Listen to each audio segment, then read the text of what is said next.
Everyone, welcome to Study IQ. My name is Hina. In today's video, we are going to cover the topic defamation. इसमें हम defamation के types किस किस तरीके से defame किया जा सकता है उनको cover करेंगे. We'll also cover what are the defenses which are available against defamation, and we'll also cover what are the essentials which the plaintiff have to prove in order to get compensation for defamation. Let's get started with that. सबसे पहले समझते हैं defamation क्या होती है. See to understand that let's understand one thing.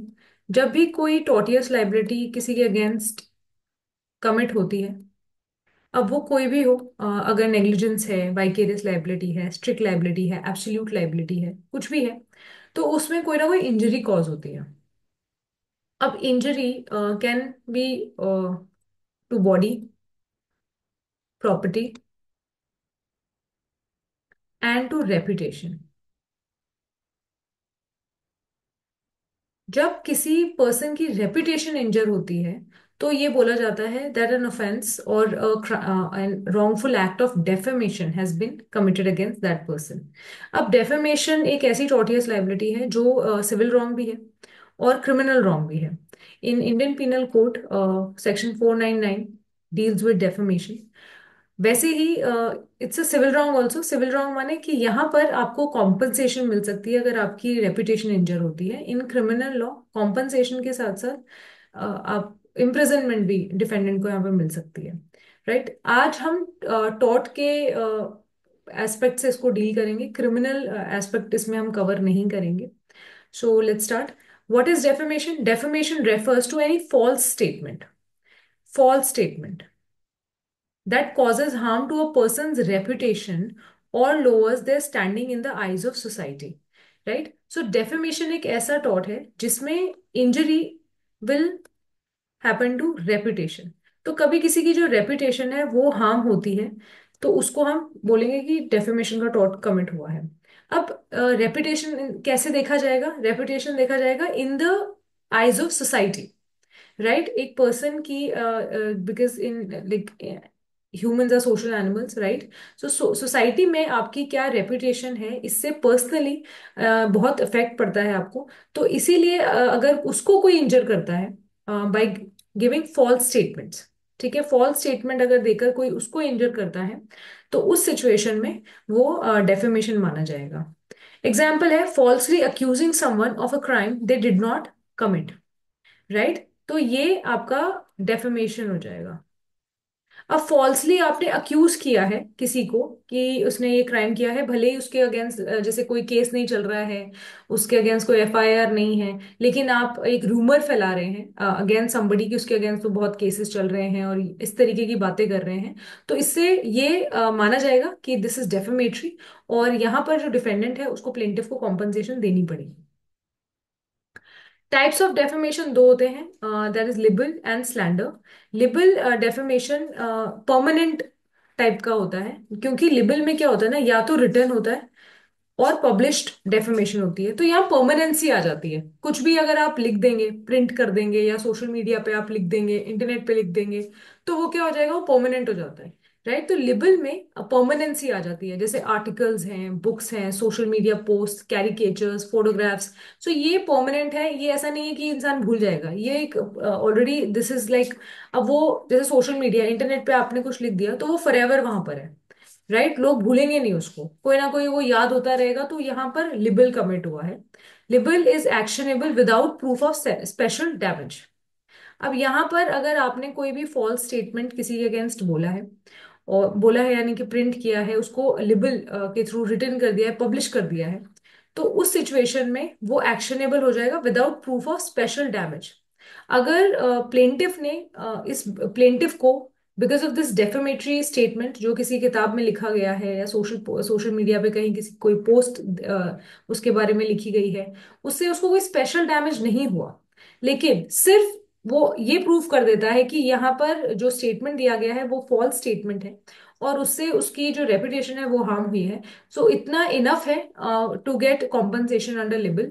Slander is more of a transient form जिसमें spoken जो situations होती हैं वो सारी आ जाती हैं. स्पोकन और ट्रांजिटरी डेफेमेशन होता है क्योंकि आपने किसी के बारे में बोल दिया तो वो कुछ दिन बाद, महीनों बाद लोग भूल जाते हैं, राइट? तो वो ट्रांजिएंट फॉर्म होता है, जैसे रूमर्स हो गए, वर्बल इंसल्ट्स, पब्लिक स्पीचेस, ये सब ट्रांजिएंट में आता है। अच्छा, पब्लिक स्पीचेस भी अगर रिकॉर्ड हो गई है, अगर वो रिकॉर्ड हो गई हैं तो वो भी फिर लिबल में चली जाएंगी।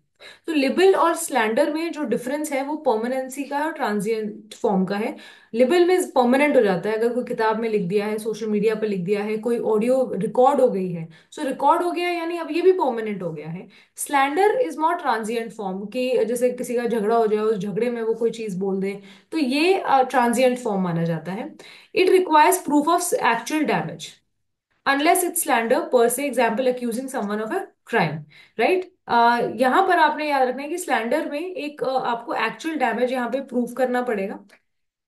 बर्डन ऑफ प्रूफ थोड़ा सा एक्स्ट्रा हो जाता है यहाँ पे प्लेंटिफ का, उसको यहाँ पे एक्चुअल डैमेज प्रूफ करना पड़ेगा। क्योंकि भाई देखिए, कोई प्रूफ नहीं है ना। अगर किसी ने कोई बुक में लिख दिया है, कोई सोशल मीडिया पोस्ट है, तो आपके लिए इजी होगा कोर्ट में प्रूव करना, और आप उसको दिखा सकते हो, प्लस उसका जो रिपरकशंस होती है वो लंबे टाइम तक होती है। Slander on the other hand, आपके पास कोई प्रूफ नहीं है to show that something has been published against you, like आपके पास मटीरियलिस्टिकली कोई प्रूफ नहीं होता, बिकॉज वो बहुत ट्रांजिएंट फॉर्म में होता है। तो यहाँ पर थोड़ा एक्स्ट्रा होता है कि आप यहाँ अगर आप क्लेम कर रहे हो कि किसी ने बोलकर आपको डिफेम किया है, तो आपको फिर यहाँ पर एक्स्ट्रा थोड़ा प्रूफ करना पड़ेगा that your reputation has been damaged, और आपको एक्चुअल डैमेज फेस करना पड़ा। तो लिबल और स्टैंडर्ड में ये डिफरेंस है। Next are essentials. सबसे पहले आपको ये प्रूफ करना है, जो अगर प्लेंटिफ है वो क्लेम करता है कि उसकी रेपुटेशन हार्म हुई है, तो सबसे पहले उसको ये प्रूफ करना पड़ेगा that the statement given by defendant was false. The statement must be factually incorrect and harm the plaintiff's reputation. ठीक है, तो सबसे पहले जो प्लेंटिफ है, he has to prove that the statement was false. Truth is an absolute defence against defamation. अगर जो जो भी स्टेटमेंट है, अगर मान लीजिए एग्जाम्पल के तौर पर ए है, और he was accused of a crime, then later he was convicted also for that crime, right? अब now it's a fact, he was convicted for a crime. अब बी, ये चीज किसी को किसी भी तरीके से रिटन और स्पोकन, किसी भी तरीके से ये बात अगर बी से सी को बता दे, डी को बता दे, किसी को भी बता दे, तो यहां पर he is not making a false statement, right? वो कोई झूठ नहीं बोल रहा, it's a fact which he is sharing. तो ये डेफेमेटरी नहीं माना जाएगा। Now if A wants to file a suit of defamation, he will fail, right? Because this is not defamatory. यहाँ पर जो बी है उसने एक जो ट्रू स्टेटमेंट है वो दिया है। So the first thing which plaintiff has to prove कि फॉल्स स्टेटमेंट होना चाहिए, होना चाहिए। Second, reference to the plaintiff, this is another important point. Reference to the plaintiff. अब आपने कोई प्लेंटिफ की रेपुटेशन इंजर हुई है, तो जो स्टेटमेंट है वो भी टुवर्ड्स प्लेंटिफ ही होना चाहिए, तभी वो डेफेमेशन में आएगा। द स्टेटमेंट मस्ट क्लियरली और इनडायरेक्टली आइडेंटिफाई द प्लेंटिफ। तो क्लियरली, ठीक है, डायरेक्टली तो आइडेंटिफाई कर रहा है, वो बहुत इजी है। इनडायरेक्टली भी वो प्लेंटिफ को आइडेंटिफाई कर रहा है।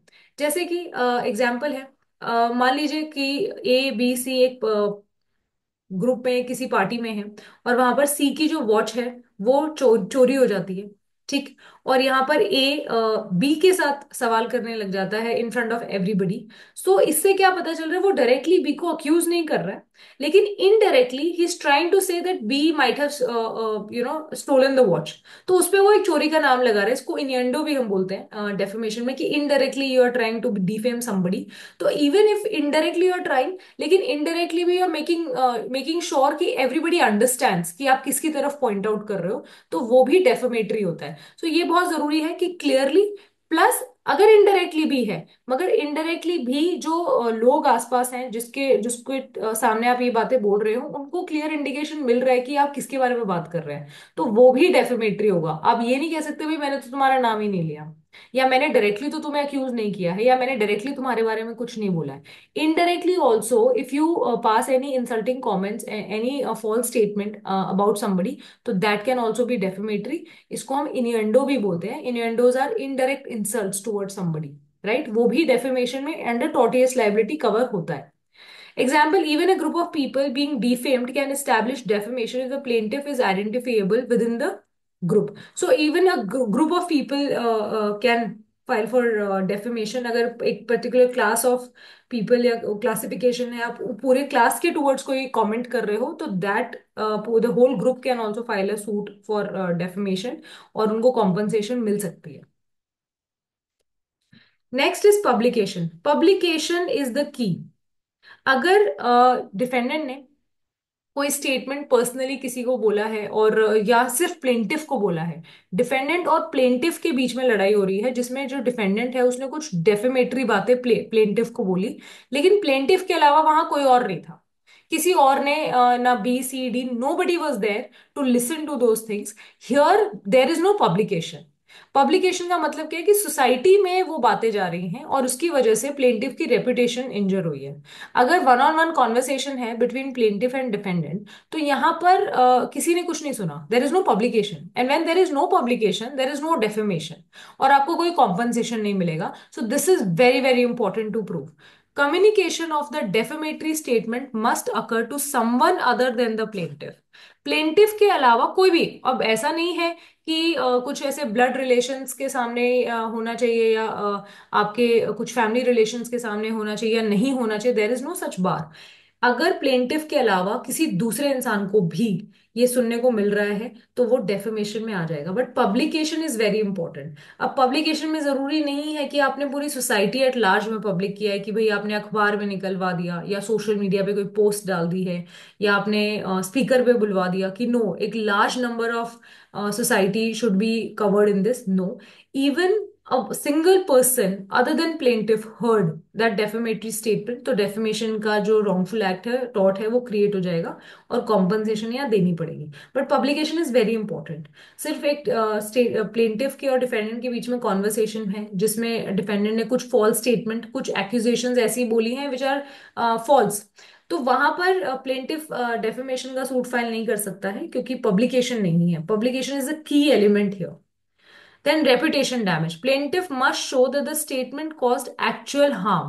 Loss of reputation, financial loss, उसको कुछ ना कुछ हुआ हो, उसको डैमेज भी यहाँ पर प्रूफ करना पड़ेगा, specially in case of slander. Slander में तो आपको एक्चुअल डैमेज जो है वो प्रूफ करना पड़ेगा, अगर आपको कॉम्पनसेशन चाहिए तो। ठीक है, सो ऑल दीज थिंग्स, सबसे पहले आपको एक फॉल्स स्टेटमेंट है, आपको ये प्रूफ करना है।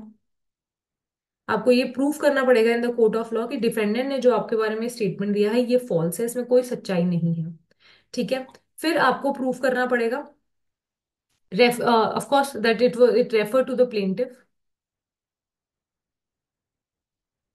अब जो अक्यूज्ड है या डिफेंडेंट है, उसने अगर कोई स्टेटमेंट दिया भी है, लेकिन उसने प्लेंटिफ के अगेंस्ट नहीं बोला है, और प्लेंटिफ के अगेंस्ट प्लेंटिफ ये भी प्रूव नहीं कर पा रहा कि इनडायरेक्टली मेरे अगेंस्ट बोला है, तो उसको कोई भी कॉम्पनसेशन नहीं मिलेगा। इट्स वेरी इंपॉर्टेंट कि प्लेंटिफ ये प्रूव करे कि उसने जो डेफेमेटरी स्टेटमेंट बोला है इट्स रेफरिंग टू मी। अगर डायरेक्टली उसका नाम लेके बोला है, तो ये पॉइंट प्रूव करने में कोई प्रॉब्लम नहीं होगी, इजीली प्रूव हो जाएगा। मगर वहां पर ये पॉइंट काम आता है जहां पर इनडायरेक्ट इंसल्ट्स होती हैं, इनडायरेक्टली डिफेंडेंट प्लेंटिफ के बारे में बात कर रहा है, उसका नाम नहीं ले रहा है, तो वहां पर प्लेंटिफ को ये प्रूव करना पड़ेगा that though he has not directly spoken the words towards me, he though he has not taken my name, लेकिन यहाँ पर अगर सर्कमस्टांसेस को रीड किया जाए एंड सारे सर्कमस्टांसेस एंड फैक्ट्स को क्यूमुलेटिवली देखा जाए, तो पता चल रहा है कि he is referring to me. तो सेकेंड चीज उसको ये प्रूव करेगी, ये रेफरिंग का जो पॉइंट है ये जनरली वहीं आता है जहां पर इनडायरेक्ट इंसल्ट्स हैं या इन्वेंडो की सिचुएशन में। अदरवाइज जहां नाम लेकर ही फॉल्स स्टेटमेंट दिए हैं, वहां पर you don't have to actually get into the proof of it. Then very important publication. अब आपको उसको पब्लिकेशन को प्रूव करना है, यानी कि आपके अलावा, प्लेंटिफ के अलावा, who else heard about it, right? तो क्योंकि किसी और की नजरों में ही आपकी रेपुटेशन कम होगी ना, तभी वो डेफेमेशन माना जाएगा। Defamation by definition states that the reputation of a person is injured in the eyes of society. ठीक है, तो सोसाइटी में अब कोई ऐसा नंबर ऑफ पीपल नहीं है, in eyes of 10 people, 12 people, ऐसे कोई रिक्वायरमेंट नहीं है। Even if his reputation is lowered in the eyes of one person, that still will be considered as publication. Next is reputation का damage होना is very important. आपको ये भी prove करना पड़ेगा that his reputation is damage in the society, he also suffered some financial loss. तो उसको कुछ ना कुछ डैमेज यहाँ पे शो करना पड़ेगा। उसके बाद when all these four elements are prove, तो प्लेंटिफ का बर्डन डिस्चार्ज हो जाएगा and now the burden will shift from the defendant. Defendant को भी कुछ डिफेंसेस यहाँ पर मिलते हैं। सबसे पहला तो यही डिफेंस है उसके पास कि वो ये प्रूव कर दे कि जो भी उसने बोला है वो सच है। राइट, अगर a true statement no matter how damaging is not defamatory, as simple as that. अगर किसी की कोई आपको बात पता चलती है जो कि सच है कि उसके साथ हुआ है या उसने किया है, और आप उस स्टेटमेंट को पब्लिश कर देते हैं, तो वो legally if we speak defamation के पॉइंट ऑफ व्यू से वो गलत नहीं है। It can be socially wrong, अगर आपको कोई किसी की बात पता चलती है and you choose to publish it, तो सोशली मॉरली हम उसको गलत कह सकते हैं, लेकिन लीगली वो गलत नहीं होगा from the point of view of defamation. So defamation में आपने फॉल्स स्टेटमेंट दिया हो, the moment you will prove कि it was a true statement, तो वहां पर फिर डेफेमेशन का कोई भी रॉन्गफुल एक्ट नहीं माना जाएगा, टॉर्ट खत्म हो जाएगा, you will not be punished for that. Fair comment on matters of public interest. Honest opinions or criticism made without malice are protected. Example, movie और political critique. अब देखिए क्या होता है, एट टाइम्स बहुत सारे पब्लिक स्पीचेस होती हैं ड्यूरिंग इलेक्शन स्पेशली। तो उसमें अगर आप कोई स्टेटमेंट देते हैं regarding the government, regarding a political party और अ पॉलिटिकल लीडर, जिसमें आप उनके काम को क्रिटिसाइज कर रहे हैं, तो वो डेफेमेशन नहीं माना जाएगा। बिकॉज वहां पर आपको प्रोटेक्ट किया जाता है that you are making fair comment on matters of public interest. आप लोगों के इंटरेस्ट में, हित में, उनको एक जागरूक करने के लिए, उनको अवेयर करने के लिए ये इन्फॉर्मेशन शेयर कर रहे हैं, और आपका कोई ऐसा इंटेंशन नहीं है कि आप उसको इंसल्ट करना चाहते हैं किसी पॉलिटिकल लीडर को। सो ना यहाँ पर भी एक डिफरेंस है, आप उनके काम को क्रिटिसाइज कर रहे हैं। If you become make personal attacks on those political leaders or any other public figure, so that can still come under defamation. तो यहाँ पर भी देर इज अ सिस्टम, आपको जो कोर्ट में ये प्रूव करना होगा कि फेयर कमेंट था on matters of public interest. अगर आप किसी की पर्सनल चॉइसेस है, किसी पॉलिटिकल लीडर की, किसी पब्लिक फिगर की कोई पर्सनल चॉइसेस हैं जिसका पब्लिक से कोई लेना देना नहीं है, और आप उसमें कोई फॉल्स स्टेटमेंट्स हैं, तो वो फेयर कमेंट की कैटेगरी में नहीं आएगा। तो it's very important that you prove fair comment on matters of public interest. और जनरली ये आपके पॉलिटिकल क्रिटिक्स, या आप कोई मूवी के बारे में आप रिव्यूज देते हैं, उसको क्रिटिसाइज कर रहे हैं, so as long as you are criticizing in a healthy manner and for the public interest, then you will be protected. But if you make any personal attacks on public figures or any political leader or any class of people, तो फिर वो defamation में बिल्कुल आ सकता है। Next is privilege, which is absolute privilege and qualified privilege. This will cover in the next slide. Next, consent. If the plaintiff agreed to the publication of the statement, they cannot claim defamation. Right, volenti non fit injuria भी का एक तरीके से हम यहाँ पे समझ सकते हैं कि if you are consenting to it, then of course later on you can not just go back and say no, now I want compensation for that, so that can not be done. Then in innocent dissemination applies to distributors like bookstores, libraries who unknowingly distribute defamatory material. तो of course उनको मालूम नहीं है, they don't know what they are distributing, तो उनको एक because they it's not in their knowledge and they are not aware, so they will get benefit there. Majorly जो defamation के defenses मिलते हैं वो truth है, fair comment, privilege. These are the three main defamation defenses which are available to the defendant. Consent और innocent dissemination circumstantial है, कोई ऐसी सिचुएशन है, कोई एक पर्टिकुलर केस ऐसा आ गया है, तो वहां पर जो डिफेंडेंट है वो ये डिफेंस ले सकता है, but majorly these three. Next is absolute privilege and qualified privilege. अब इस पर्टिकुलर पॉइंट को मैंने स्पेसिफिकली यहाँ डील इसलिए किया है क्योंकि कई बार आपके जो प्रैक्टिकल क्वेश्चंस आते हैं वो इन जो एब्सोल्यूट प्रिविलेज है, क्वालिफाइड प्रिविलेज है, इस पे बेस्ड होते हैं। राइट, इस बार दिल्ली जुडिशरी में भी in the mains examination they have asked questions, practical questions, and it was based on they wanted to ask about absolute and qualified privilege only. तो इसको समझना बहुत जरूरी है, let's understand. Absolute privilege, word से ही पता चल रहा है कि ये एब्सोल्यूट है, यानी यहाँ पर कोई एक्सेप्शन नहीं है। ये प्रिविलेज जिसको मिलेगी वो कुछ भी बोले कुछ भी करे, वो डेफेमेशन में कभी नहीं आएगा, because it's absolute. Absolute privilege जैसे हमने पहले एब्सोल्यूट लाइबिलिटी किया है, सो माने कि कोई भी आपको उसमें डिफेंस नहीं मिलने वाला है। बट यहाँ थोड़ा उल्टा है, ये एब्सोल्यूट प्रिविलेज है। यहाँ पर ऐसी कुछ सिचुएशन है जहां पर आपने अगर कुछ बोला भी है, वो डेफेमेटरी भी है, वो फॉल्स स्टेटमेंट भी है, वो रेपुटेशन को इंजर भी कर रहा है, उसके बाद भी कॉम्पनसेशन नहीं मिलेगी। Complete immunity regardless of intent or accuracy of the statement. It doesn't matter, even with malafide intention, if you are saying something, even if you are it is in your knowledge, whatever you are saying is false, और आप malafide intention से सामने वाले को defame करने के लिए बोल रहे हैं, फिर भी plaintiff will not get compensation because it's an absolute privilege. सबसे पहले इसके दो मेजर एग्जांपल है, स्टेटमेंट्स इन लेजिस्लेटिव असेंबलीज। अगर आप किसी भी पार्लियामेंट में या स्टेट लेजिस्लेचर में, लेजिस्लेटिव असेंबलीज में कोई भी स्टेटमेंट देते हैं, तो that that zone, the whole area, that particular time period के लिए आप इम्यून हैं। So whatever these statements you make in the parliament और इन द लेजिस्लेटिव असेंबलीज, वो कितने डेफेमेटरी हो, आपका कोई भी इंटेंशन हो, वो डिफेंसेस में आपको मिल जाएगा। It's an absolute privilege. You will not be, the plaintiff will not get any compensation, defendant will not be punished, and he will escape the liability. Judicial proceeding is second, जजेस, lawyers, witnesses. Court room में आपने देखा होगा, court में जो witnesses होते हैं, lawyers होते हैं, वो बहुत सारे स्टेटमेंट्स बोलते हैं against the opposite party, right. उसमें कई बार फॉल्स स्टेटमेंट्स भी होते हैं और बहुत डेफेमेटरी स्टेटमेंट्स भी बोले जाते हैं। So even judicial proceedings are covered under absolute privilege. अब इसके पीछे रीजन है, इसके पीछे ये रीजन है कि अगर आप किसी, अगर जो कोर्ट रूम में जो विटनेसेस हैं, लॉयर्स हैं, उनके स्टेटमेंट पे भी आप डेफेमेशन का एक चेक लगा दोगे, तो उससे फिर जो विटनेसेस हैं they will be discourage from coming to court. तो विटनेसेस फिर आके बोलेंगे ही नहीं कुछ, और इससे क्या होता है ना, पूरी जुडिशियल प्रोसीडिंग हैम्पर हो सकती है। पीपल विल बी स्कैर्ड कि अगर कुछ बोल दिया तो भाई हम पे डेफेमेशन का केस हो जाएगा। सो इसीलिए जो जुडिशियल प्रोसीडिंग्स हैं, इसीलिए जो विटनेसेस हैं, लॉयर्स हैं, during the judicial proceeding whatever they say it is protected and they get complete immunity, और वो एब्सोल्यूट प्रिविलेज में वो आते हैं, and they will not be punished for it, और plaintiff will not get any compensation. सो इस अगर जैसे भाई फॉर एग्जांपल अगर ए है, उसको विटनेस बॉक्स में बुलाया गया है और वो आके बी के अगेंस्ट कुछ ऐसे स्टेटमेंट बोलता है विच आर वेरी डेफेमेटरी, और उसकी जो बी की रेपुटेशन बहुत हैम्पर हो रही है उससे, फिर भी A will not be liable for defamation, चाहे उसका इंटेंशन कुछ भी हो, भले ही वो मैलाफाइड इंटेंशन से बोल रहा है। इसके पीछे रीजन क्या है? रीजन यही है कि अगर विटनेसेस पे डेफेमेशन लगा देंगे हम, तो फिर विटनेसेस आएंगे नहीं, वो डरने लगेंगे क्योंकि उनको लगेगा भाई कुछ बोल देंगे केस हो जाएगा। तो इससे जुडिशियल प्रोसीडिंग के रियली हैम्पर एंड शायद जस्टिस ना हो पाए।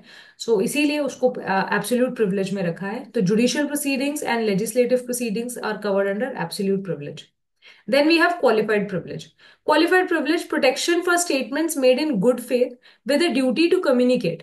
अभी क्या होता है ना, कभी कभार ये मीडिया वालों पे बड़ा लगता है, कभी कभार क्या होता है कि आपके पास कुछ इन्फॉर्मेशन होती है and for the larger public interest आपको उसको कम्युनिकेट करना होता है, राइट। लेकिन यहाँ जरूरी है कि आपने ये काम गुड फेथ में किया हो, आपने काम गुड फेथ में किया हो। Employers references for an employ, जो एम्प्लॉयज होते हैं उनको वो जो रेफरेंस लेटर्स होते हैं उसकी ये बात हो रही है। Second, media reporting on matters of public interest. So news, print media हो, ठीक है, पब्लिश मीडिया हो, प्रिंट मीडिया हो, या आपकी अब तो YouTube also, all the social media, so everywhere जो यहाँ पर भी as as media personal you are working, तो वहां पर आपके ऊपर जिम्मेदारी है कि आपने भले ही पब्लिक इंटरेस्ट में बोल रहे हो सकता है आपने फॉल्स स्टेटमेंट भी बोल दिया हो, राइट। लेकिन वो एक गुड फेथ होना चाहिए में बोलना है, मतलब कि अगर आपको पता है what you are saying is false and you are still making that statement, the media person will not get benefit under qualified privilege. Qualified privilege में अगर आपको आना है तो ये बहुत जरूरी है कि आपको ये प्रूव करना है भाई मेरा इंटेंशन सही था। आई मे बी लेटर ऑन ये प्रूव हो जाता है कि जो मैंने बोला वो फॉल्स स्टेटमेंट है, शायद मैंने अपने जो फैक्ट्स हैं वो प्रॉपरली चेक नहीं किए हैं, but the media person has to prove in order to get the defence of qualified privilege that he had good intention, he whatever he said in good faith. ये अगर वो prove कर देगा, then he will come under qualified privilege and he will escape liability और उसको compensation नहीं देनी पड़ेगी, right? So the major difference between absolute privilege and qualified privilege is this. Absolute privilege में कोई फर्क नहीं पड़ता आपका इंटेंशन कैसा है, आपका मैलिफाइड इंटेंशन है फिर भी आप बच जाओगे। मगर क्वालिफाइड प्रिविलेज में आने के लिए you have to prove that you had good faith and whatever statement you made with good intention. और आपका कोई ऐसा इंटेंशन नहीं था कि आप जानबूझकर जो प्लेंटिफ है उसको डिफेम करना चाह रहे थे। सो ये मीडिया पर्सनल्स को यहाँ पर मेजरली कवर किया जाता है in qualified privilege. So this is all for today's video. इसमें हमने आज टॉर्ट के पॉइंट ऑफ व्यू से डेफेमेशन को कवर किया है। ऑफ कोर्स क्रिमिनल लॉ में डेफेमेशन इज लिटिल डिफरेंट और वहां पर सजा भी मिल सकती है। Will cover that when will do criminal series, right? So till now, I've tried to cover all the major tortious liabilities: absolute privilege, strict liability, then negligence also, and of course, more videos will come. I hope you are enjoying these videos and learning something from it, and I hope these videos will help you in building a foundation for tortious liability. Thank you so much for watching, and subscribe to our channel. Thank you.